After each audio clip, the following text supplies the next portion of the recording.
یا سیدی یا رسول اللہ وعلی آلہ وصحبہ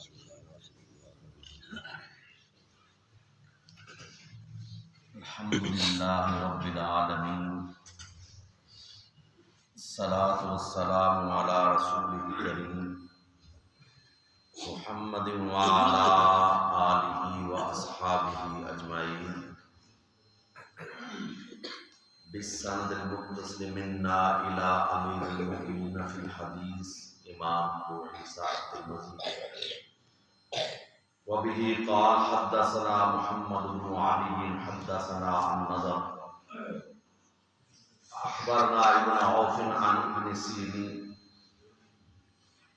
قال هذا الحديث دين وانظروا عمن تأخذون دينكم.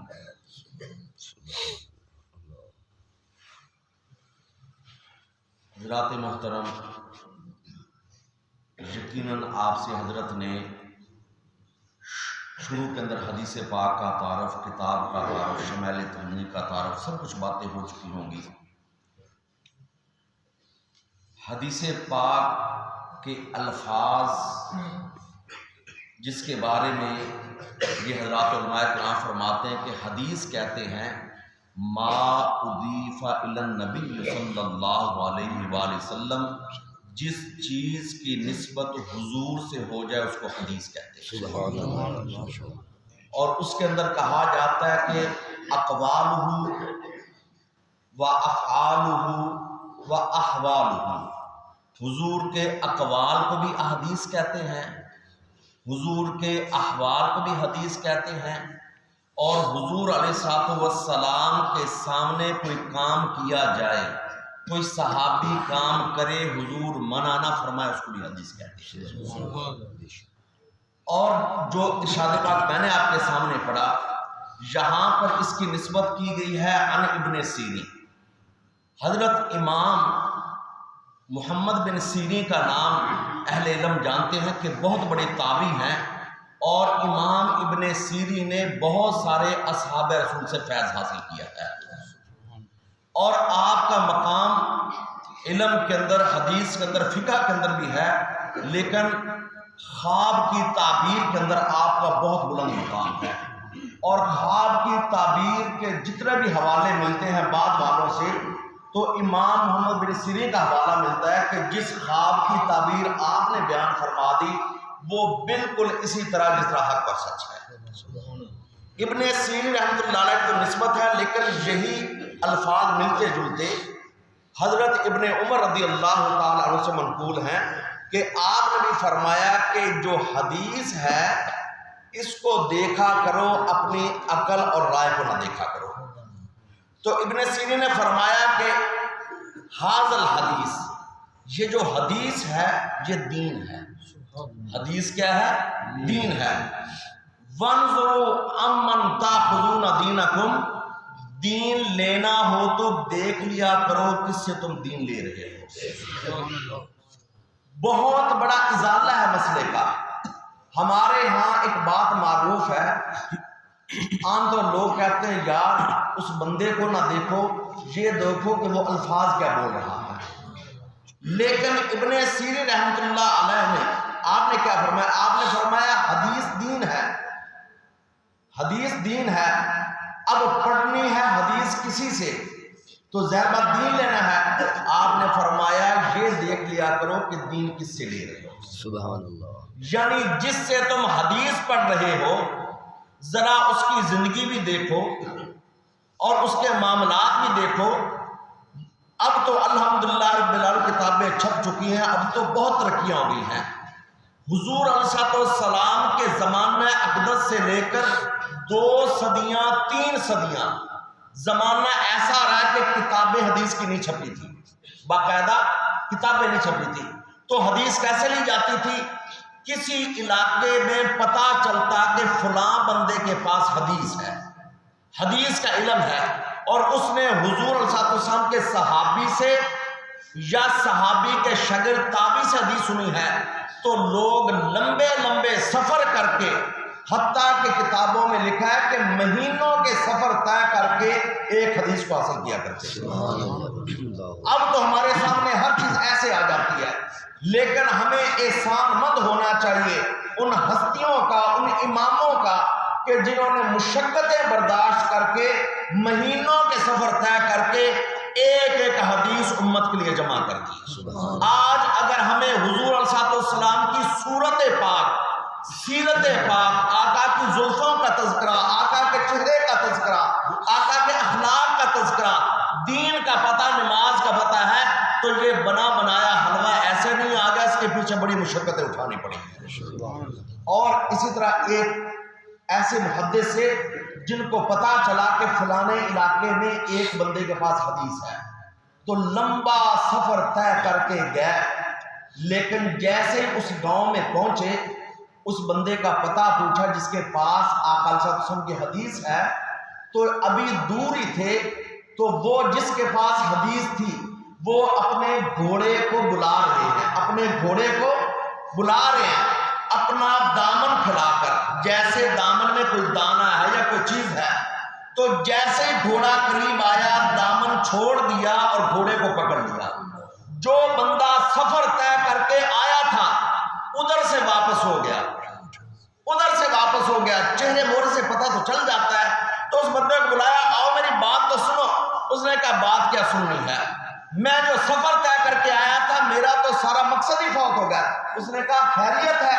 اس نے کہا خیریت یہی ہے، مجھے تو پتا چلا تھا آپ کے پاس ایک حدیث ہے، میں تو حضور علیہ السلام کی حدیث سننے آیا تھا اور میں نے تمہارا عمل یہ دیکھا کہ تم نے اپنے گھوڑے کو دانے کا لالچ دے کر اپنا دامن پھیلایا، گھوڑے کو بلایا، اور دامن میں تھا کچھ نہیں۔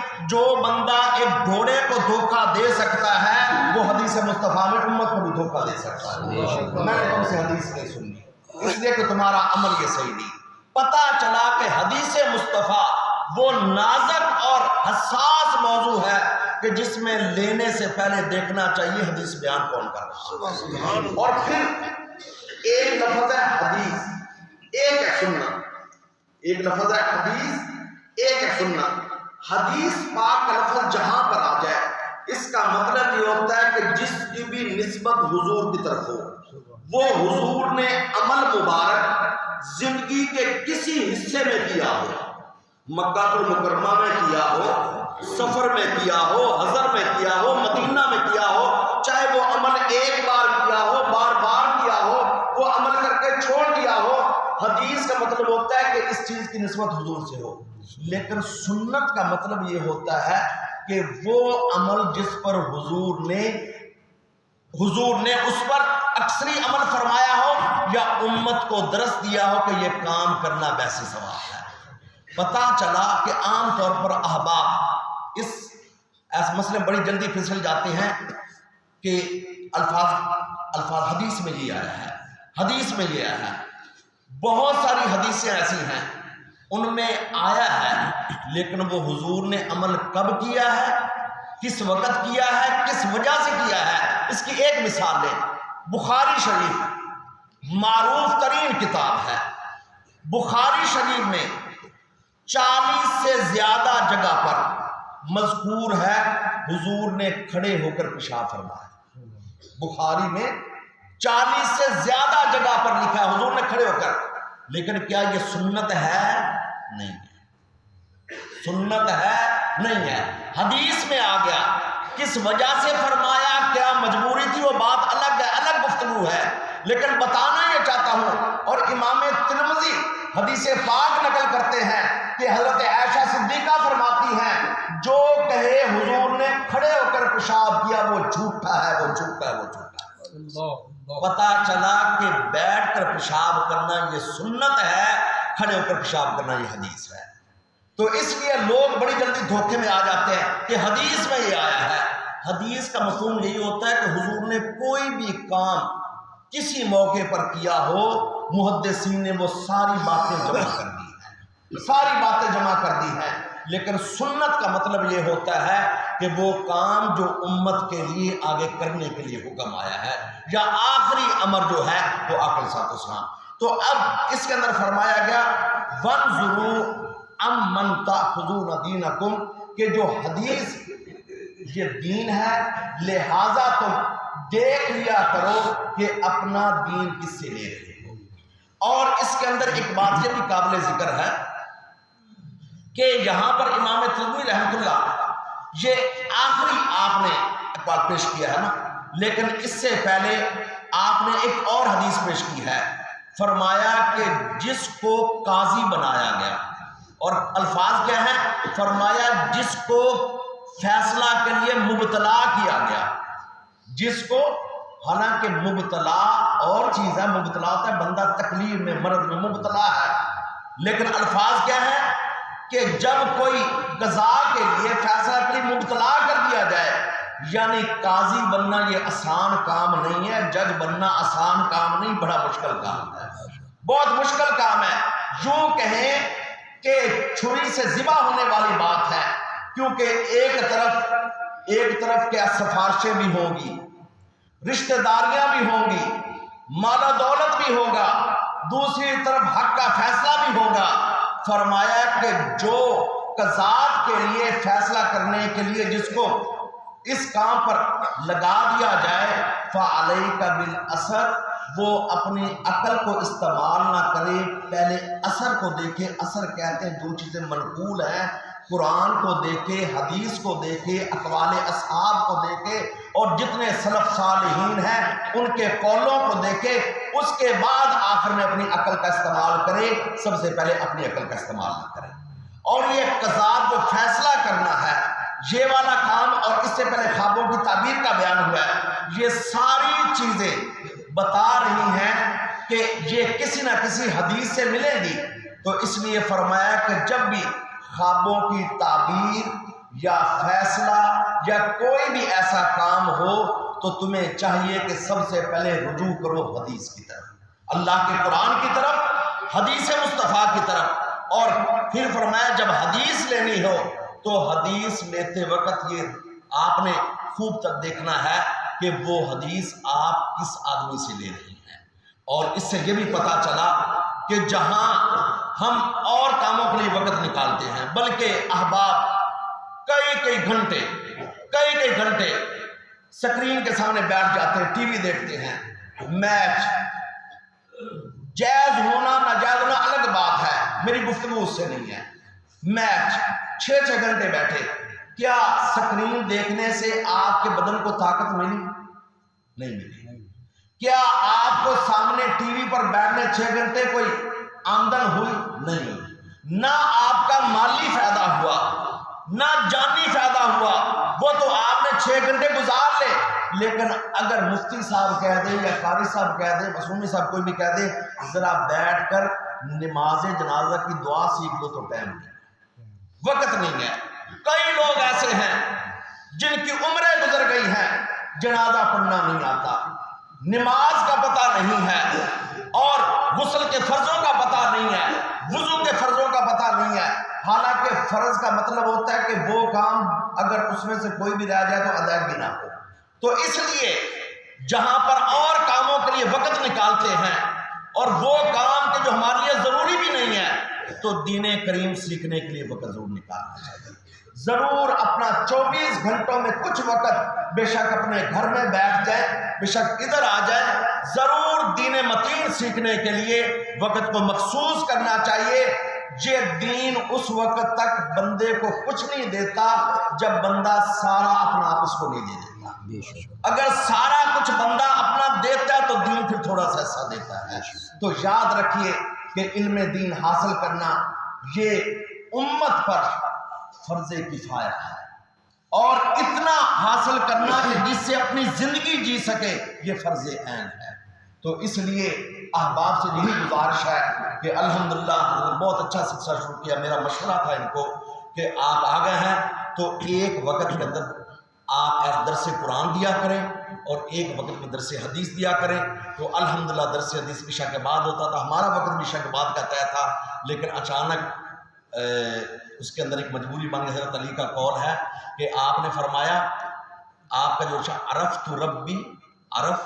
عرفت ربی بفسخ الاذان، حضرت علی نے فرمایا میں نے رب کو پہچانا ارادے ٹوٹنے سے۔ عرفت ربی بفسخ الاذان، حضرت علی نے فرمایا میں نے رب کو پہچانا ارادے ٹوٹنے سے، کہ علی رات کو سوچتا یہ ہے کہ صبح یہ کرنا ہے، لیکن ہو کچھ اور جاتا ہے۔ انشاءاللہ۔ تو ہمارا ارادہ بھی یہی تھا، الحمدللہ ایک ہفتے سے ایسے تھا کہ جمعہ کا دن آگے عشاء کے بعد، لیکن اچانک ایک فوتگی ہو گئی، جمعے کے بعد جانا تھا، اس وجہ سے میں نے کہا کہ اگر آپ، رات ہی بات ہوئی میری میسج پر کہ اگر آپ کہیں تو فجر کے بعد، انہوں کا فجر کے بعد درس حدیث ہو جائے گا، تو احباب کا آنا اور بیٹھنا اللہ پاک قبول فرمائے، اور اپنا وقت خاص دین متین کے حاصل کے ضرور اس کے وقت نکالا کریں۔ روزانہ کی ایک ایک بات بھی آپ سیکھیں گے تو انشاءاللہ تعالیٰ آپ کے لیے علم دین کا بہت سارا خزانہ ہوگا، اور بالخصوص اپنی اولادوں کو جہاں ہم کوشش کرتے ہیں ان کے لیے آسانیوں کی، راحت کی، اور ان کے لیے اچھے سکول کی تعلیم کی ضرور کریں، ساتھ ان کو دین سے دور نہ رکھیں، تاکہ آپ دنیا سے چلے بھی جائیں تو آپ کے لیے اچھا وارث بعد میں موجود ہو، جو آپ کے لیے دعا بھی کریں۔ اللہ کریم ہمیں عمل کی توفیق عطا فرمائے۔ تمام دوست احباب ایک مرتبہ سورۃ فاتحہ شریف، 3 مرتبہ سورۃ اخلاص، اور آخر درود شریف پڑھ کے قبلہ پیر صاحب